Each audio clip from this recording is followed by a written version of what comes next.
Have the Giants quit? It is always and forever the accusation when teams go rotten, and rarely is it an accurate depiction of what is going down. To quit is not to care, not to give effort, not to have the desire to win. This is not the Giants. No, they have not quit yet. There is time for quitting. Perhaps as soon as this weekend, when the 1-7 Giants face the 0-9 49ers in what is sure to be a mild, not at all filled Levi's Stadium in lovely Santa Clara. Or maybe quitting time comes later, between Thanksgiving and Christmas, when in back-to-back weeks the Giants play host to the Cowboys and Eagles, a pair of division rivals sick of hearing about the Super Bowl triumphs in 2007 and 2011 and eager to kick a despised opponent when it is down. What the Giants did in their football atrocity 51-17 loss to the Rams was fail to compete, which is different than quitting. To this point, the Giants still care, but are not willing to put themselves in harm's way or do the dirty work required to win. It is hard to imagine Eli Apple, the second-year cornerback, has mailed it in. But did you see his lack of response?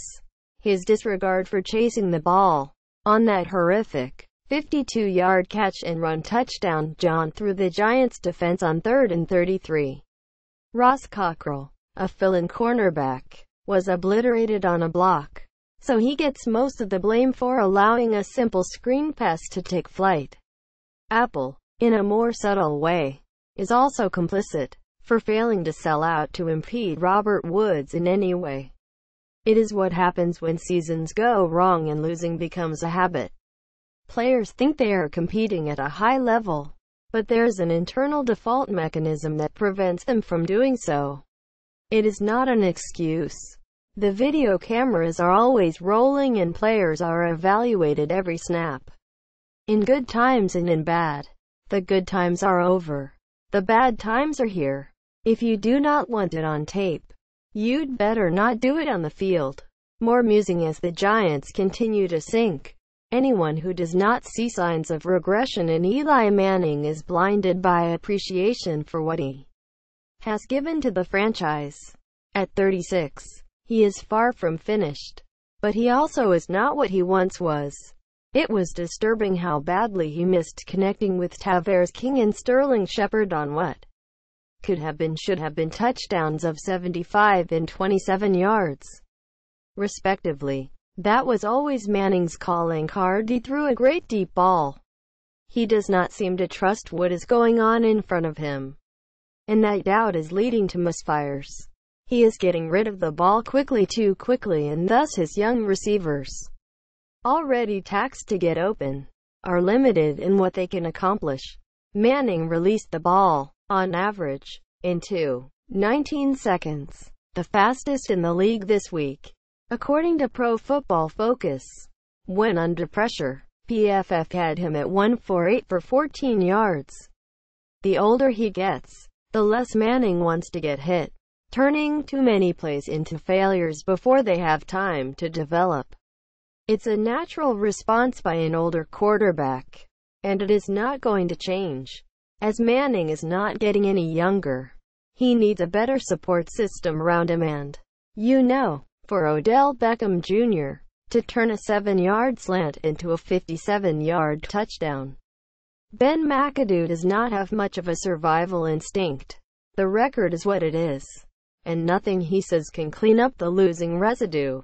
But he can sound more sympathetic to the anguish of the fans. Asked if he noticed all the empty seats at MetLife Stadium as his team was getting pulverized, McAdoo said, "I'm focused on the game. I'm not focused on the stands." It sounded callous, even if it was not meant that way.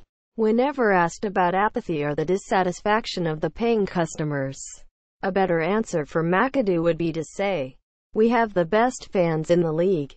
They will be with us 100%. Once we give them something to cheer about."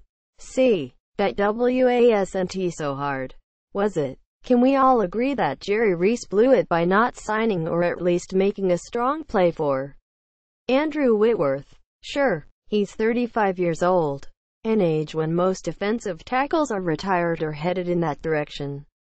Reese and others within the organization believed the Giants were a Super Bowl contender, and as such, bringing in a veteran to help stabilize the offensive line for the short term should have been in play. With Whitworth at left tackle, Eric Flowers could have shifted over to the right side, where he is better suited. Whitworth signed a 3-year, $33.75 million deal with the Rams and has been a godsend. One of the key reasons the Rams have gone from dud to dynamo on offense. He had his way with every Giants defensive lineman, not allowing any pressures on 22 pass blocks. Reese should have taken a page out of his predecessor's book. Ernie Accorsi in 2000 signed a veteran left tackle, Lomas Brown, hoping to squeeze one good year out of him. Brown helped the Giants get to the Super Bowl. Sure, Whitworth is likely a short-term fix for the Rams, but what a fix he's been. The Giants remain unfixed. They're broken. Who is this imposter wearing no 21? And what have you done with the real Landon Collins? The third-year safety is getting torched in coverage. The Rams completed 2 passes for 111 yards and 1 touchdown on Collins, and he continues to struggle against tight ends, who have had a field day playing against the Giants. 1 year ago, Collins was ascending to greatness, but, like everything around him, greatness has not been a part of this dreary season. Searching for a bright spot, rookie Avery Moss got his first NFL start and was not overwhelmed at all. He had 4 run stops and 2 quarterback hurries and 22 pass rush opportunities. When and if Olivier Vernon returns from a lingering sprained ankle, Moss has earned snaps on defense in the second half of the season. It is never too soon to start figuring out where a young player fits into the future plans. It sounds more like a punchline. McAdoo insisting the Giants are practicing quite well. Thank you very much. Practicing this season even better than they did in 2016, when they went 11-5. It is a comment too easily mocked. Before anyone gets too bent out of shape about this, it is worth noting that many head coaches make this claim. First of all, it is impossible to refute no one sees practice other than the players and coaches. Second, it is a message to the front office and ownership: I have the attention of the players. We are preparing the right way. Football coaches make a bigger deal about practice than coaches in different sports. Obviously, whatever is happening during Giants practices is not translating to game days. Maybe it is time for McAdoo to rattle some cages Monday through Friday in order to shake things up on Sundays.